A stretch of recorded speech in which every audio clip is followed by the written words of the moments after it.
What's going on, everybody? Welcome to episode 16 of the Dirty Pool Podcast. Hopefully our bandwidth and everything is super happy. Everything's in the green. Everything's looking fine. I'm pretty happy about that.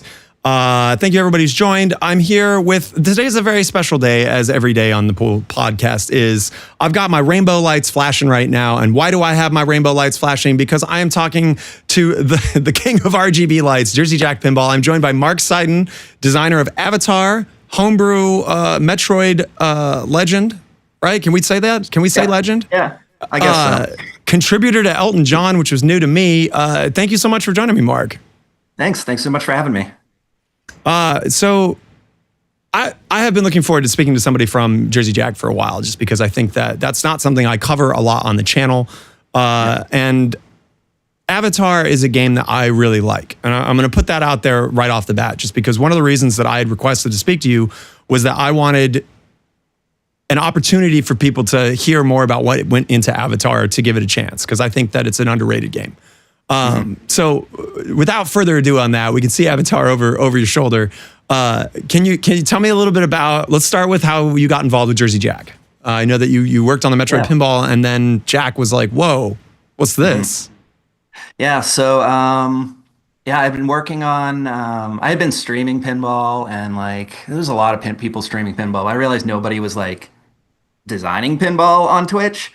So I had decided, like, I'm just gonna make a game on Twitch, and like that's gonna be my streaming thing. So sort of just switched over to that, and like I didn't really have a theme in mind, but I love the Metroid series, and actually it was my youngest brother who suggested that, because some of the parts I was using were some old Jurassic Park, the Data East one parts, and one of them was like the mechanical. What do you call it? The dinosaur that eats the ball. And it didn't have like the outside. It was just like a rusty husk of it. So like he looked at it, I was like, oh, that could be Kraid. Make a Metroid game. It's like, oh, that's awesome. Didn't end up using that because the mech didn't work. But then, yeah. So, yeah. So just a few years just building a game on the internet. And just being really public about what I'm doing, keeping threads posting stuff on Facebook, things like that. So my name was out there, and then at some point in 2021, I got a Facebook message from Eric Menier, and he was like, "Hey, do you want to talk pinball?" And I'm like, Yes, I want to talk pinball. Yeah. Yeah. So he called me up, and we talked for about an hour just about, pinball stuff and the design, my work on Metroid. And at the end of the call, he's like, so would you be interested in any role at Jersey Jack Pinball? And I was just like, instantly like, I want to be a game designer. Like, and he's like, cool. I was hoping you would say that. I'll talk to some people here, and I'll get back to you. Very cool.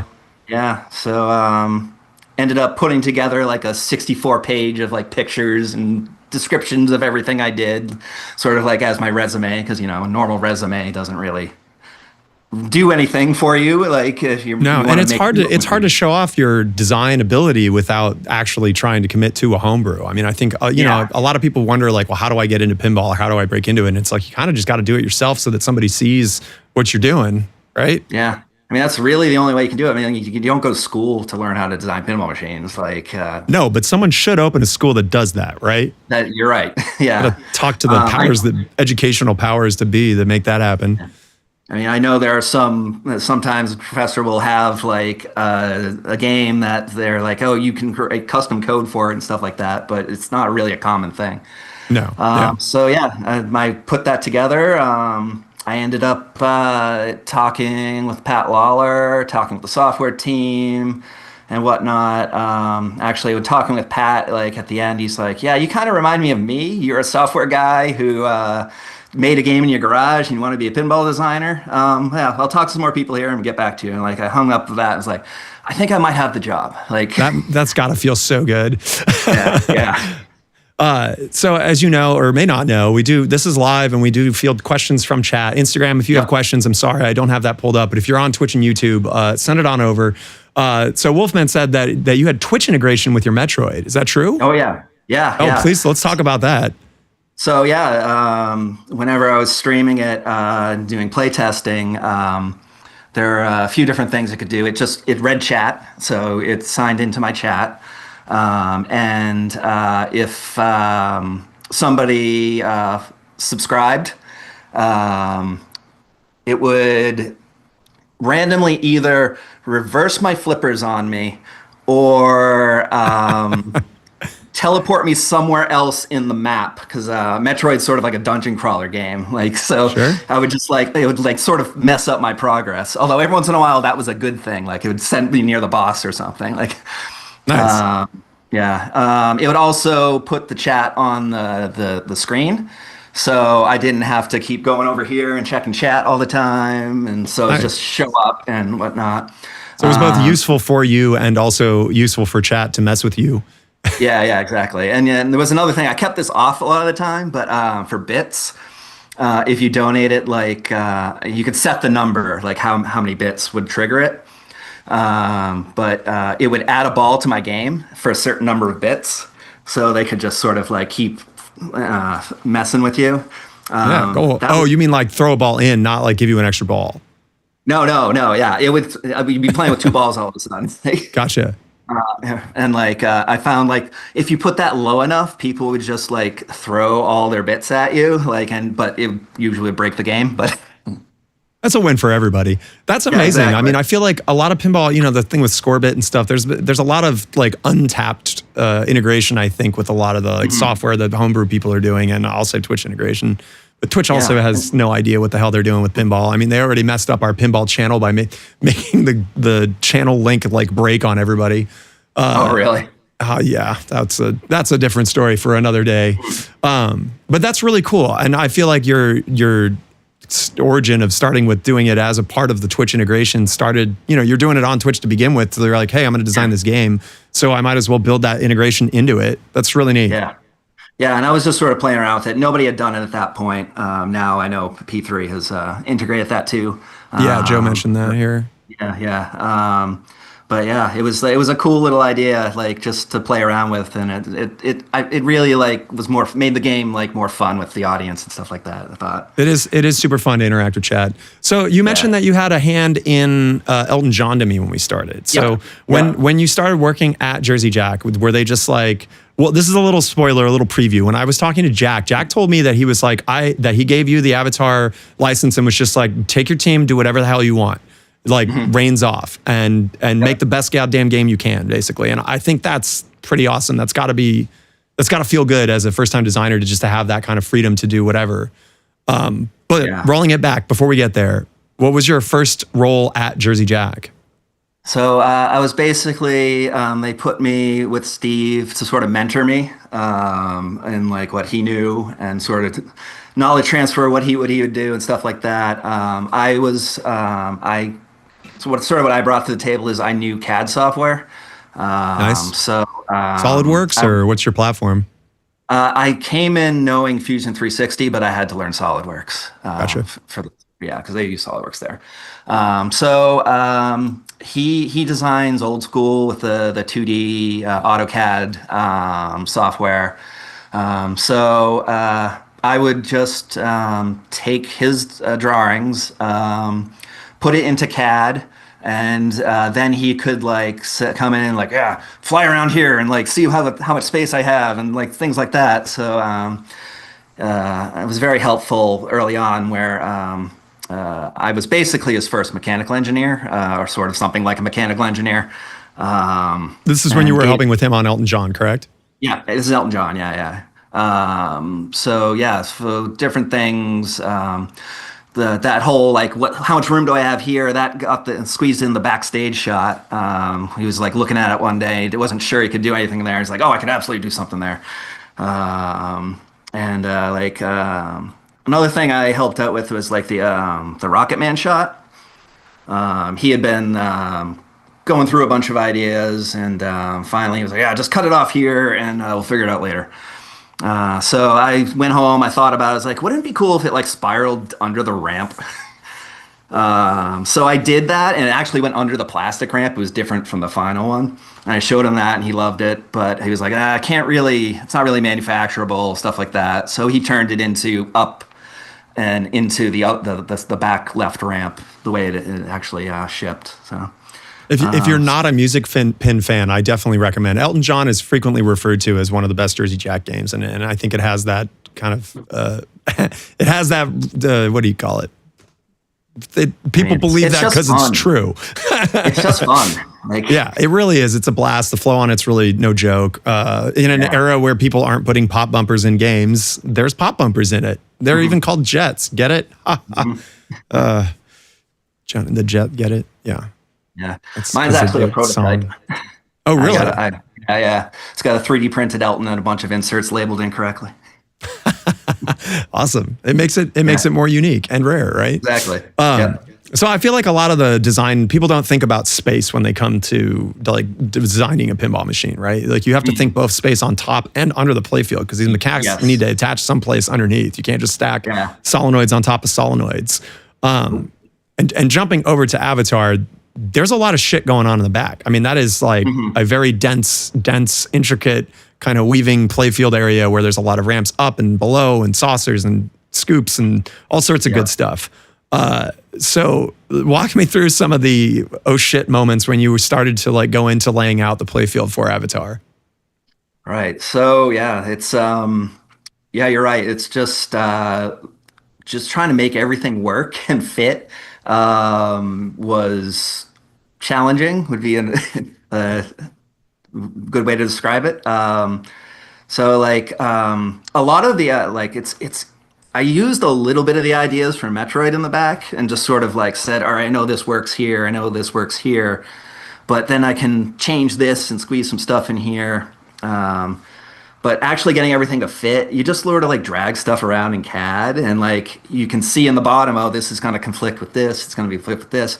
Oh, I have to move this mounting point over here so it doesn't conflict with that. I need to use a back mounted target here instead of a front mounted target because there's no room to put it in the front. Doing it, laying it out in like SolidWorks was really helpful for like just squeezing it in. And then there's the other problem of like, does it shoot good? So like, if you have to like change a shot up, like, all right, well, how do I move this over here and how do I move that over there, and without breaking the other thing? And where's that moment where you're on the whitewood, you're at whatever revision where you're just like, this is it. Like, this is the game right now. Like we do not iterate on it more, whether it be because of time or whether you just feel like this is the game that you want to print. I mean, I always want to make changes, so it's usually time. But we still make changes for some stuff right up to as close to shipping as we make sense to do before cutting it off. Do you remember what the last change that was made for Avatar before it went out the door?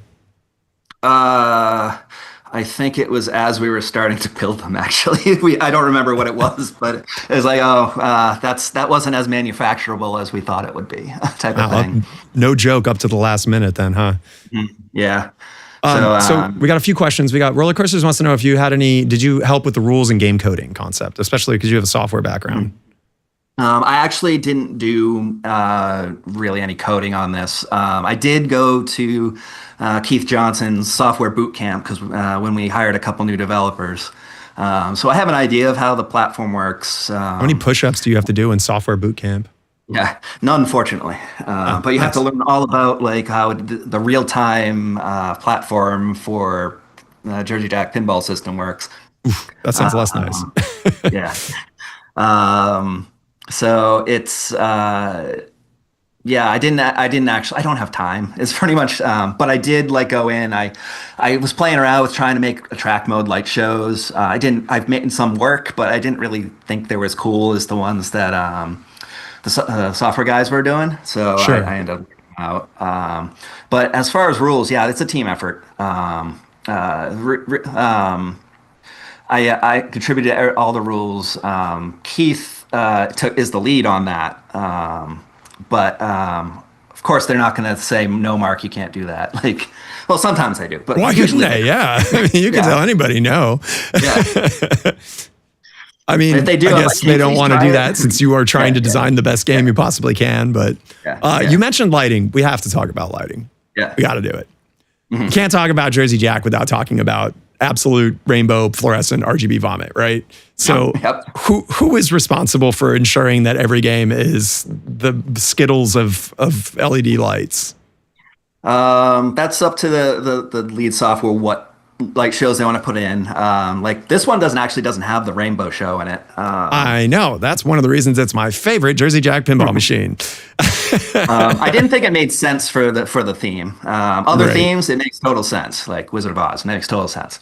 Totally. That one for sure. Yeah, so we went with some other stuff, some more tried to do some new stuff. But it's I like shout out to Taylor on the software team. He is very young, new to pinball software, but he is excellent all around, but especially on light shows. Like a lot of those cool light shows, that was his. I mean, the like with solar eclipse. I mean, the light shows that start off with before the multi-balls. Yep. Other than the fact that I think the only real criticism, which I do agree with, is that some of the mode names are so convoluted because they are with what the actual name from the movies are, that it's hard to remember them. But when it comes to art and package integration, I mean, the theme is so well integrated. Everything from the art design, from side art to the back glass, the animations. Jersey Jack's always had probably some of the best animations, I think, in the pinball ecosystem. But the ones for Avatar are really good. Even the custom ones that aren't, original film assets look so close. They look like they might as well, they're all part of the same universe. Yeah, JP DeWin and his team are great. So like some of that stuff is actually the custom stuff is actually 3D models from the movies. Nice. That's cool that they gave you those assets. Yeah, so they sent us like multiple gigabytes, full size, like crab suit models, and you could like zoom into every bolt and see every detail on it. Nice. Like for example, like the crab does a dance after you after it defeats you, right? So is the approval process require you sending that to them and being like, hey, is it okay that we make your crab suit dance like it's pinball? Come on. And how does that feedback go generally? So we work with Disney and Lightstorm, and they give us feedback whether or not they like it or not. It seemed like Lightstorm had like the final say on everything in this project. Disney was sort of like the first line of defense. For people that aren't following, can you say what Lightstorm is? Oh, Lightstorm is James Cameron's production company. So we were working with their team. They actually have I forget his official title, but he's basically like the lore master for the world. So we work with him a bunch on what we can do and stuff like that. But actually, I heard that James Cameron himself actually really liked the crab dance. So all right, there you go. It's James Cameron approved. Right there, yeah. The most sane man in film. So you put all these assets together. The game comes out. How do you handle the excitement / fear of like, my new game is out there, people are going to be playing it, it's feedback time? I don't know if you've been on Reddit or Pinside. There's some real meanies out there. I've noticed. Yeah. So let's talk about that. Yeah. So I mean, like, don't expect everybody to like every game. So I was sort of like, I'm prepared mentally for it. Their recommendation was actually don't read Pinside internally. Still do it, but probably shouldn't. But I feel like I should know even the bad stuff, as I can filter out like, oh, this guy he just doesn't like us or something like that. But there's a lot of good criticism out there that. Well, the reason I ask is the reason that you do go to Pinside, I imagine, is because you loved your game. You're excited that you want to see people enjoying it, right? You're going to Pinside not to police, but to see the people enjoying your game. And I think that for all those meanies out there, that's like kind of something to take to heart. That the people that are designing and making these pinball machines are doing it because they want to see people enjoy them. They want to really bring something to the community and stuff. So, you know, when you say something shitty, like you're just being an asshole. And that, wow, there's memes on top of me. What the hell? I thought that was below this layer. Get out of here, memes. God damn it. Anyways, yeah, the people that make pinball love pinball. And if you're going to say something that's toxic, like, why don't you pump the brakes a second and take a moment to think about it? But as you said, there is legitimate criticism out there. So what's one thing that you read that you were like, fuck, that's a good point, and I should think about that incorporating or moving forward on future designs? I do understand I don't understand what these mode names are and stuff like that. It had been brought up internally, but it's sort of like, well, that's what they're called. And right, what can you do? And that's and that's the name. It was my decision to push forward with that. Maybe I could have keep that in mind for future things. Like if it's a title that is not as familiar as say like a Star Wars or something, you know, it's you gotta sort of guide them into the world a little easier. You can't just throw them in. But on the other hand, this is what the licensor kind of wanted. They wanted it to be very in-world, and so I'm trying to balance what is good for pinball, within what is good for the IP. Right. I did take that to heart, is like, because that was my decision, and it's like I know I can't necessarily stop doing that, but I can keep it in mind and maybe make it a little more pinball forward versus world forward in the future. But there's lots of people that really do love being sucked into the world. So, I mean, I feel like to make one decision, you have to upset a certain set of people and make another set of people happy with every choice. That is the problem. Yeah. How do you balance it? You try to get something, you can't get something for everyone, but try to get the most people on board. Yeah. So I feel like a lot of design mentality is to have a shot or a thing in the game that pretty much any skill level of person can do, right? What is the thing on Avatar that you think is like, okay, this is the beginner level thing that everyone can trigger, no problem? I think stage one of the Awatlu multi-ball, the lower playfields. I think that's fairly straightforward. If it's open, shoot it in there. Maybe not, obvious how to open it up, but if it's open, I'm down here, I'm down the lower playfield, and then you just got the first level of that is we made that super easy. Like, so that's sort of like I can reach this easy. Anyone can get this multi-ball. Right. Is what we're going for that. So I think that's and it shows off like the two cool lower playfields and which they are very cool. Amiga Cami is here, and she had been waiting for her Avatar out in Tasmania for quite a while, and immediately streamed it for quite a while when she got it. So just a little shout out to Cami there. Fuck. Oh right. So rapid fire. Are you ready? Can I quiz you? Can we do a fun little rapid fire thing? Can you, I want you to blast me with as many, well, that came out wrong. Blast me with as many Avatar names and modes and lingo from the game as you possibly can. Stream of consciousness, go. All right, Nateri, Kiri, Nateum, Awatlu, Pandora, now I can't remember. That's English, hey now. Yeah, the Navi name for it. No, can't cheat. Let's see. Omatakaya, Metkaina. Let's see.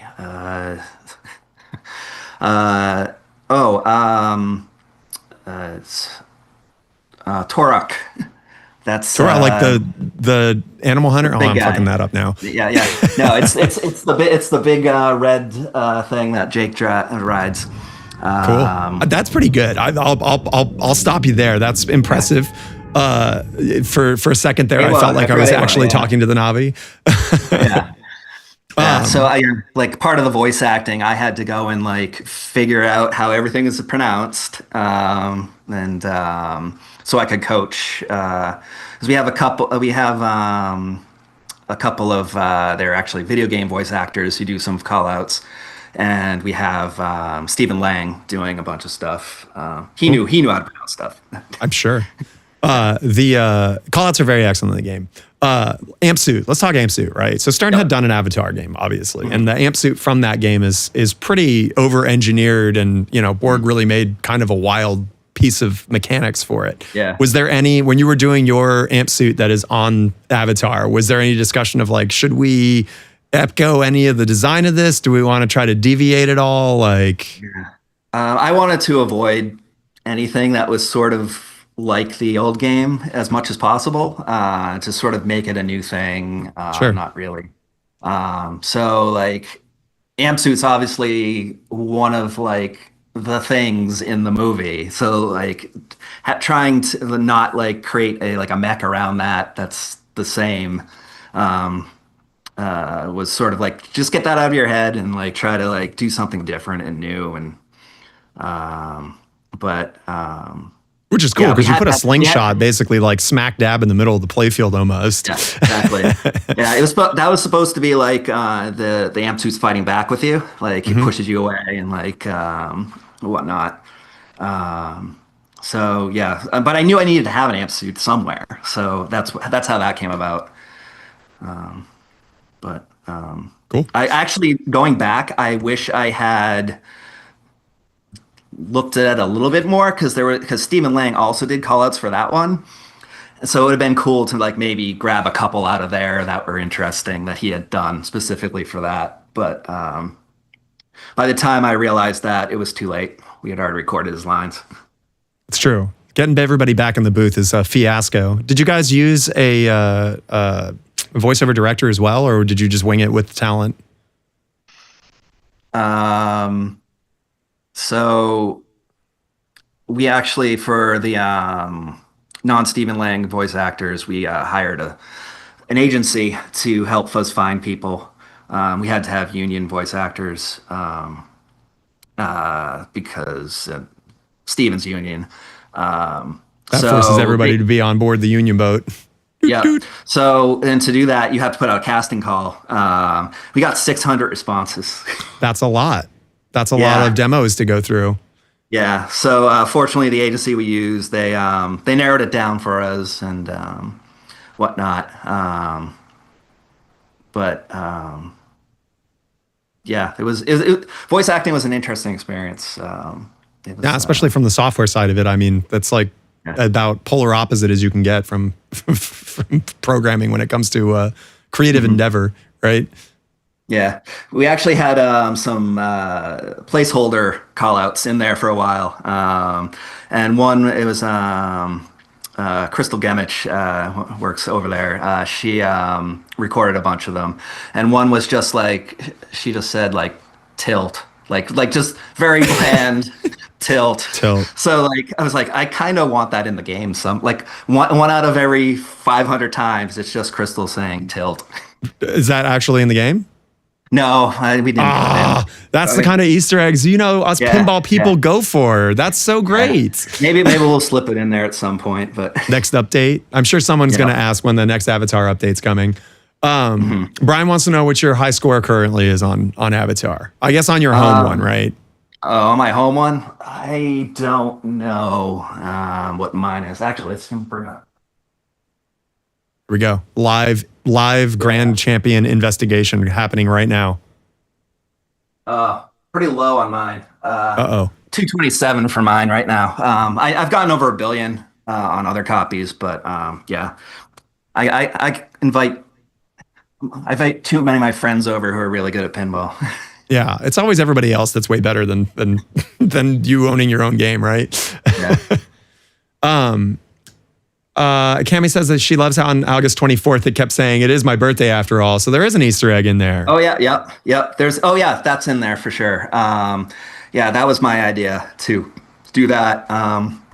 It's there might be actually a few different dates that do it, like for people on the team's birthdays too. Nice. Always nice to do little shout outs to the team mids.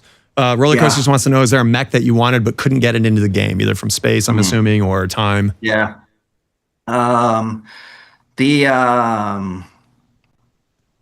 So the scramp, the front of it, the originally was gonna be have like a sculpt in it. And there's like this sea creature. It's sort of like a shark that it's called the akula. Um, and I wanted it to be like and there's a scene in the second movie where Nataeum is being attacked by this creature. So I kind of wanted to do that and have it like that be the start of your underwater because it's sort of mimicking like the first play feels sort of like mimicking was going to mimic that whole scene. Um, but it ended up between licensor not really wanting that and space wise, it didn't really work. I couldn't really have it didn't really work out, and so we scaled back that mech a little bit to it's the idea of it going in and going off the back was always there, but having like a sculpt in there didn't work out, unfortunately. Gotcha. Manu says hi, by the way. He says you're a boss. BOSS, all caps, man. Hey, Manu. That's praise. Yeah. One thing that I noticed about Avatar that kind of I bounced off of initially and then ended up really enjoying is that there are so many shots condensed into such a small area, both with the mini upper flipper that you can reach from the lower play field, that the amount of like options you have for how you progress through the game is like pretty impressive. One thing that I don't understand, and I'm hoping you can clarify it right now, help me in League, even though I don't think we have Avatar at Ace anymore right now. How the hell do the arrows work? Oh, okay. Yeah, I can. That's easy to explain. Yes. So you earn arrows on the inlanes, and if fall in to the inlane, you get 3 arrows. If you do it from a ramp, you get 1. And what you're doing is you're building up your shot multiplier for the next multi-ball and/or mode, depending on if you stack them or not. Okay. So once you've started a mode or a multi-ball, now every time you flip, it goes down 1 notch on the avatar on the arrow meter. And when you run out on each side, it ticks down 1 multiplier. I think it's 0.25 every time. So if you want to keep your multiplier up and you've run out of arrows, what's the move? Yeah. So you can also pick up your arrows if you hit a shot and then you can hit the button real quick. It'll usually say like, I forget what the exact call out is, but it prompts you to hit the button. That's the main use of arrows, and you can also get unlimited arrows or max toxin, which both affect your arrows. Those are the in-lane awards done by completing the kid targets and lighting a lane and rolling through it. Unlimited arrows, you never tick down. So if you're at 2.5x, you're at 2.5x for the entire mode. Okay. So sorry, and max toxin automatically sets it to 4x. But if you don't have unlimited arrows on top of it, it'll tick down still. Got it. Okay, that's helpful. And there's another use for arrows. So you can either use them for multipliers, or you can, once you have 3 or more, you can hit the button, trade in those arrows for 1 song chord token, and get closer to that mode starting. So you don't have to hit I the didn't shot. know that. That actually kind of rolls into my next question is like, what is a feature of the game that you see that people aren't utilizing that is like, common or core to the game? It sounds like it might be that. Probably that. I mean, that's one of the ways to big points. That combined with the Eclipse jackpot. So if you're running your mode or multi-ball during Eclipse, hitting that shot with a multiplier on top of it, that's where you see people get these like 100 million jackpots and stuff like that. Yeah. That one is that's the one shot I think I've noticed is sometimes the hardest on a location game if the flippers are not at their max like strength. Yeah. What do you think is a feature of the game that is the most worn from being on a location? Like, is it flipper strength for hitting the solar spinner / ramp? Like, if you needed to tell an operator, like, hey, make sure that this stuff is in good working order because it's important to the mechanics of the game. Yeah, I mean, we put a game on a test game on location at Intarium locally, and I just put up a couple of put the flippers up a couple notches because it gets played a lot. They're gonna get a little tired. Sure, easier to do than a flipper rebuild. Yeah, exactly. But I mean, once we got everything dialed in, I don't actually go to Intarium to fix the game anymore. When I do go, don't blame you on that one. What? I said I don't blame you on that one. I feel like Intarium should fix the game that's at Intarium. Well, oh yeah, but it's technically ours, so I go there once I'm working. So I've been going. I just check up on it, and like either they're fixing it or it's been holding up pretty well. It's I go in there and I tighten a screw and clean it usually. How awesome is that? The designer of the game goes to an arcade and cleans his own game so that people have a good experience on it. Like, respect. Is there anything that you learned from your time designing Avatar that you think is like so important that you're carrying on to future games? I learned so much that I'm carrying on to future games. I mean, it's easy to make one game, but to make like it's a couple thousand, it's that's the like to get a design for manufacturing, and there's some things that I didn't do quite right the first time I felt. But I know next time not to do those things. So trying to do stuff like that. I think sometimes just to like, I mean, there was one ramp that I've mentioned before in other interviews and panels that I redesigned 10 times. I almost want, and like I've been kind of doing that again on my next design, except with more things, just like don't accept, like it could be better. Like, so try to make it the best you can. Even though you think for like flow, this is for great. Consistency, like what is the ramp treatment for? So this specific one was it was the loopback ramp, and you could hit it from the upper flipper, which was my original design. But people thought, oh, I should be able to hit that with the left flipper, the regular left flipper. So I was like, yes, I guess you're right. We should probably be able to do that. So just trying to get it in the right. So both of those felt good. And when I finally got it, you could also hit it with the right flipper, which was all unexpected. Yeah. So I was like, all right, bonus. And it's one of the most fun shots in the game, I think, now. Right. So like just maybe I can, the thing I learned the most is like, just don't, if you think it's good enough, try a few more times. There you go. All you homebrew / other future designers out there, words of wisdom. Manu's got a pretty good one. Also before that, Enzo said that Avatar is his favorite JJP game, which is cool. Enzo's such a nice guy. Shout out Enzo. So yeah, Manu has a question. He said, how do you guys test a game and rules? Do you live play video with logs? Curious about iteration and error catching, because Manu's working on virtual pinball. He's trying to get some sick info out of you to make a nice virtual pin that he's going to talk about next month. What's the advice? Yeah. So we all play it internally. We build one game, one prototype that sits in the arcade that we have, and everybody goes in and plays it. They give their feedback. We have a whiteboard. If something goes wrong, we do have game logs that we can pull off the games. The developers can remote connect to it and like look at stuff if they need to. For your like test on location game to see what's breaking if something is a lot. Yeah.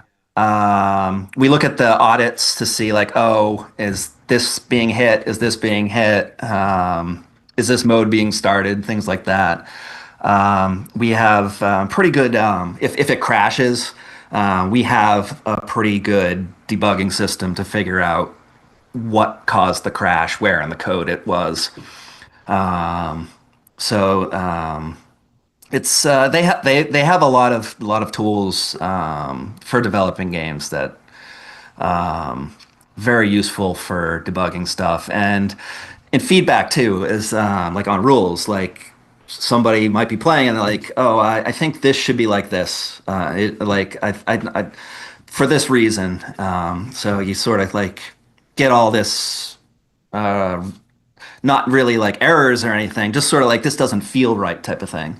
So Talk it's about crazy that. how scoring really is an important factor to that kind of like dopamine feedback, Yeah. right? Finding the sweet spot for where it balances that you can't blow a game up where it's just silly or exploitable, but also, doesn't dwarf the importance of other shots on it. Yeah. Manu wants to make sure I know that his game that they're working on is a physical pen. Okay. Thank you, Manu. The Roller Coasters wants to know what your favorite non-JJP game is. Any inspiration? That's a tough one. Can't say skateball. I can't say skateball now. Um, Are you looking at other pens right now? No cheating. Stop it. No, I'm looking. I hey. have a lot of games. Yeah. Okay. Well, you can't do that. You got to look inside your brain. You know what? I know the answer. It's not here. Radical.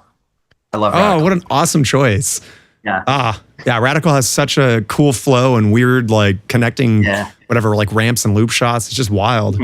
Yeah, I love playing Radical. That's an excellent choice. Roller Coaster wants to know how many games you have. 24. That's a good amount. That's a lot of games. And no Raven. No Raven. I didn't get to my Raven joke yet. Thank you. Roller Coasters is tipping the Raven thing before I even get there. Dr. John's asking, by the way, shout out to the Aussie lands. He's not sure if this is asked, but will JJP ever send out a fix to tilt up the topper for the CE a bit? Even with the screen adjustment, I still can't see the whole screen. So I don't think so. We ship with the topper on, and so tilting it up a bit would not allow us to put it in the box. The Maybe a 3D printed wedge that can be included. Yeah, I don't. There's no current plans to do that. Let's put it that way. And the one of the it's Pepper's Ghost effect that's up there, and one of the things that you have to keep in mind when doing that is if you move the screen up, it appears to be further back. So if we found the sweet spot where it didn't look like it was behind the windshield or the dashboard, whatever, and was still in the cabin, which I understand that some people think that that's too low and it's hard to see. Yeah. I don't know. I think that Pepper's Ghost thing is pretty neat. I wish more games use that kind of concept, but is what it is. Yeah. Also, an incredibly cool topper. I think one of the more interesting toppers that JGP has out there in general. But let me check my notes. Roller Coaster says goodbye. He's so jealous of your job. He's an engineering student that is thirsty to get into pinball. Did anything from your homebrew days kind of carry over into your JJP work? Yeah, to some extent. So my Metroid game, it has Infinity Mirror in the back box, and I wanted to see if we could do that on a JJP back box, but it didn't fit. So the screen is just too wide, and all the electronics back there, it just didn't work. So I was like, oh, I kind of have that somewhere, and that's where the ball lock thing came in. So the Infinity Mirror ball lock that's in the game. So I was like, oh, maybe what if we Found a used, place to put it anyways, right? yeah. What if we used the ball is the mirror, and just put like a two-way mirror plastic over it, and then it should theoretically be an Infinity Mirror. So we did that. And other stuff like there's like the RDA ramp shot on the one on the left. there's like a shot like that on the Metroid game that was it was a just a on the playfield shot. It wasn't a ramp, but it was like, oh, maybe it'd be Right. cooler if that was a ramp and it like fed the upper flipper or something. So Dr. John has an excellent question here about the UV light. So he says he has a UV light on his roof to help accent the CE art. And he's not the only person. Rick, who's been on my channel a few times, he works at Disney as an Imagineer. He also has a black spotlight to help accent that. He said, was there enough light to get in there because it looks so pretty? Now, clear coat blocks UV rays, so I'm guessing that there's some sort of technology for that UV coat that helps allow UV light through in some capacity, or do you just like bombard it with as much UV light as possible to try to get any amount through? A little bit of both. You can't get rid of all the UV protection because it could compromise the clear coat. So we sort of were finding the balance of how that would work, and we actually upgraded the UV lights in it a bunch of times. The lights the UV spotlights we shipped with are way more powerful than the ones we started off trying out. Right. Another thing you have to keep in mind is like the wavelength of the UV lights, because the inks only react best at certain wavelengths and things like that. So getting the right ink, which works with clear coat without just melting the inks, and just getting the right brightness and the right wavelengths was it took a while to get to where we are now. So Sure. It is a cool effect. It is unfortunately not as noticeable as I think a lot of people wanted it to be, but still, the concept and execution is better than no UV reactive ink at all. Yeah. For the artwork that's in UV, we had to stick to like movie accurate details. So a lot of those are very fine details. Right. It's Can't not just like, make anything glow UV, right? Yeah. Daddy Cameron would get pretty upset about that. Yeah, it's so like even on like the Jake and the Cherry's faces, all those dots are in the exact same positions they are in the movies, like, and about the same ratio and size and stuff like that. Are there any Easter eggs in the artwork that are shout outs to you or the team? There is there's actually in the smaller lower playfield with the pop bumper. If you lean over and look down into it, there's a Pandoran otter in there, which I threw in there because my wife loves otters. Nice. Aw, that's adorable. And the otter actually didn't make it into the movie, but like it was a cut scene, so they fortunately they let us use that in there. Oh, they're like, it's in there. Come on, we see it in the asset pool. You gotta let us use it, right? Exactly. Force it through approvals. Trancy, I don't know if I should ask this one, but why not? Here we are. He says he's asking both of us. He's like, how do we feel about Kaneda being so hard on Avatar and Dune when both are good games? Do you want to answer that one first, or do you want me to? You can answer first. Okay. I think Kaneda can say whatever he wants because it is a platform and he is a pinball person and he can say however feelings he feels, and people that follow that channel can either resonate with that or not. Just like I can say what I feel about games, and just like Mark can say whatever he feels. I wish people were a little more sensitive to the fact that people designing pinball machines are actual people, but I don't know. I don't give a shit. He can say whatever he wants. Yeah. My opinion is similar. He has every right to say whatever he wants. Yeah, leave it at that. There you go. Manu stole your kickback from Avatar because it was so good. You're a goddamn thief, Manu. And then Zarin says he wants to know what you think Jersey Jack's secret sauce is. This is a great question. Like, what do you think makes Jersey Jack games so unique and different than other games? You could say RGB lighting too, because everybody knows RGB lighting helps. The RGB lighting is so overkill. It's definitely a piece. I think it's just like the dedication the teams have to like get all the assets they can to like really immerse you in that world and make you feel like, for avatars, make you feel like you're on Pandora, like flying around and stuff like that. For Harry Potter, it's like you're at Hogwarts, hanging out with everyone there.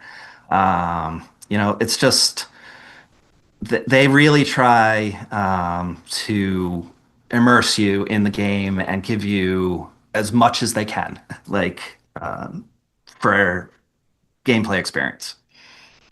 There you go. Theme integration and encompassing experience. All right, Wolfman, I'll bite on this one. Wolfman wants to know why JJP dropped Scorebit integration or the procedure of integrating Scorebit into their games. I don't know. I feel like that's not a Mark Seiden question, Wolfman, and you know that.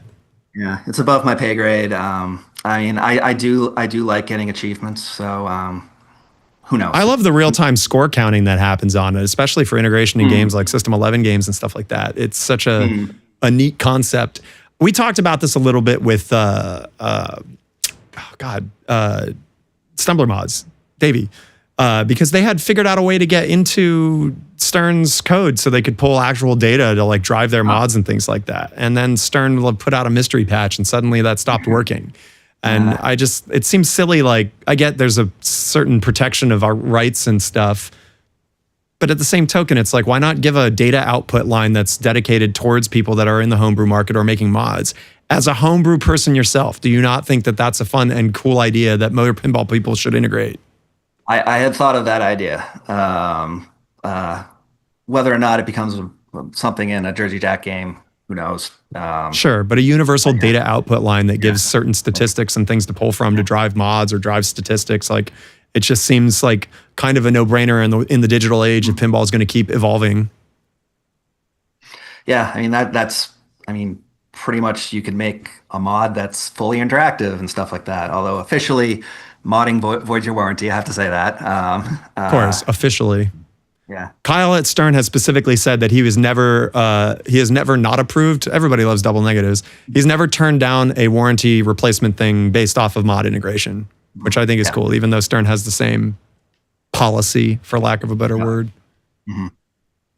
Does Mark have a catalog of whiteboards ready to be made, or do you start with every theme fresh? That's a good question. Do you slap the theme on, or like, were you given the Avatar IP and then you started working on a whitewood that fit that, concept? Or did you have a playfield layout that you were like, this is really cool, and then you were like, Avatar would fit for this?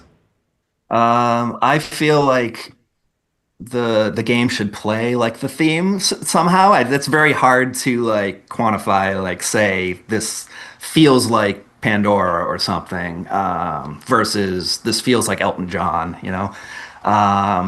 I think pinball machines have a feel and a like soul, for lack of a better word. Lord of the Rings has great theme mode integration that echoes the film moments, based on how you do your shots and what occurs in the sequence. So not just on the graphics. So Avatar, I did start from scratch because I wanted a game that felt alien, like you're flying around, like you're climbing on the vines, and I wanted to like this game to feel like that. So far, I have not had something where I have it in the queue and, this would be good for this. Although I do have at least one which I think would be cool, but the theme fell through. So it's possible I may reuse that in the future. It's possible I might not. Cool. But more importantly, we've heard that there are games coming from you in the future. It takes a lot of time to do a whitewood, so having a ton of them. But I definitely want to get to the point where I have a few ready to go. But not quite at that point yet. There you go. So kind of a little column A, a little column B. Dr. John wants to know if you've had an experience of driving with Steve Ritchie in the car, and did your life flash before your eyes? I actually go to lunch with Steve almost every day. Does he drive or do you drive? He drives most of the time. Fortunately, it's not very far. They say most accidents happen within like a mile of the home. I guess that's true. But he's. I think people have told me he's calmed down a little bit as he gets older, but he still drives like a maniac. Fair enough. This is a good question from DJ Warlock. By the way, what's up, man? Thank you for stopping by. He wants to know when JJP is going to get flippers that aren't spongy after a lot of multi-balls. And I We think that already was a have that. criticism on Guns N' Roses for sure. That game felt strange, at least on our model at our location. So yeah, I don't know. Is there technology going into the flippers to change their snappiness? I feel like that's a common complaint across games for most pinball people. We're always improving everything. I feel like our last few games, I haven't noticed that at all. Avatar, I don't really have a problem with. Elton, I don't really have a problem with. Potter, I have nope. not felt the flippers feel weird on Avatar either. Guns N' Roses, they felt awful, and Godfather was a little weird too. But again, that could be just game to game issues. Not, I mean, there's so many, especially with on location games. If they don't have Mark Seiden coming in and fixing and cleaning their own game, like, Yeah. right? No. No, well, yeah. I Can mean, you go around the greater area of the nation and clean all JJP's games? I mean, Maybe you could go on like a big road trip and just polish them all. yeah. I don't think I have time to do that, but I'd love to. What? Just tweak it up. Like make sure the flippers feel good.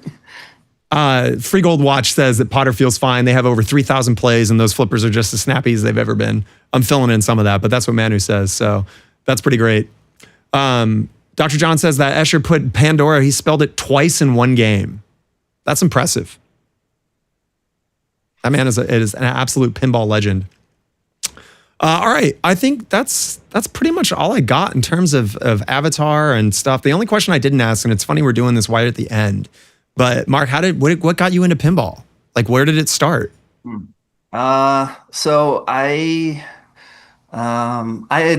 remember playing like Adam's Family as a kid, stuff like that. But I was more like Mortal Kombat, Street Fighter kid when I went to the arcade.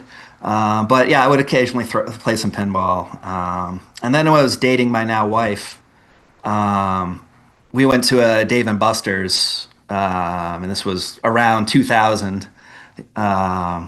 So it was still fairly new. They still had a fairly new Star Wars Episode 1 there. And we just ended up playing that like all night. Interesting. The Pinball 2000 game is what got you into pinball. Yeah, yeah. And then basically we were like after the end, I was like maybe someday when we have room, let's get a pinball machine. We did not end up getting a Episode 1. We actually Probably our a first, smart choice. Our first game was Doctor Who, actually. And then, it just sort of snowballs from there. And then now you have 24. Didn't get the Episode 1, but I do have a Revenge from Mars, which I think is the better of the two Pinball 2000s. For sure. In fact, one of our viewers is using that body as a homebrew for his own kind of screen projection system that he's done which is now high resolution projections. It looks pretty crazy. It's like, Nice. You're shooting 1080p or whatever onto the glass instead of whatever that old CRT was. So wait, can you blow through, what are 10 of your favorite games that are in your collection? I got to pick 10. Yeah. I have to say Avatar. Contractually or personally? Both. Elton. I love Elton. Let's see. I have a Champion Pub. I just love all the little mechs in that game. I have a No Fear. Let's see, we're up to 4. No Fear is awesome. There's a No Fear Easter egg in Attack from Mars. Did you know that? I probably have heard it, but I don't know. I'm not picturing what it is. It's what really is it? dumb. I have it on my Instagram. Shout out to my own thing. If you hit one of the targets repeatedly enough, it shows the No Fear head on top of the on the dots instead of the alien. Oh, yeah. interesting. Yeah. There is actually a No Fear Easter egg in Avatar. We got Stephen Lang to say "play better," so it'll occasionally say that. Yeah. Nice. Or you got 3 more? 4 more? I don't know. I can do 3 more. I just got a Pulp Fiction. I love that game. That game is really fun. Got a 9-ball. I love 9-ball. And I'm gonna go with. I have an Elvira's House of Horrors. I love that game too. Awesome. Those are all really great games. Lambdis has a question. I'm going to throw that. That's going to be our last question for the chat, for the stream. I just want to say thank you again. But I noticed there were some missing names in there, and I do want to ask you, maybe out of these 3 games, which one of these would you be interested in adding to your collection? This is from every time period, right? So we'll say first one, Raven. Mm-hmm. The second game, I'm curious if you would add this, is Raven. And the third one is Raven. Those are some solid choices. You can only pick one. I actually, somebody was selling a Raven for pretty cheap, and I almost bought it. Like, just like, I was like at the price point that I was like, do I want that Raven? So I think I would go with the follow-up question. What is the price point that is worthy? What do you draw the line for buying a Raven? I think it was like $350 or something. Wow. Oh, poor Raven. Oh, that's savage. You're a heartless man, Mark. All right, Lambdis wants to know, we kind of asked this already, but they just hopped in, probably late. What is the biggest issue you encountered while designing Avatar?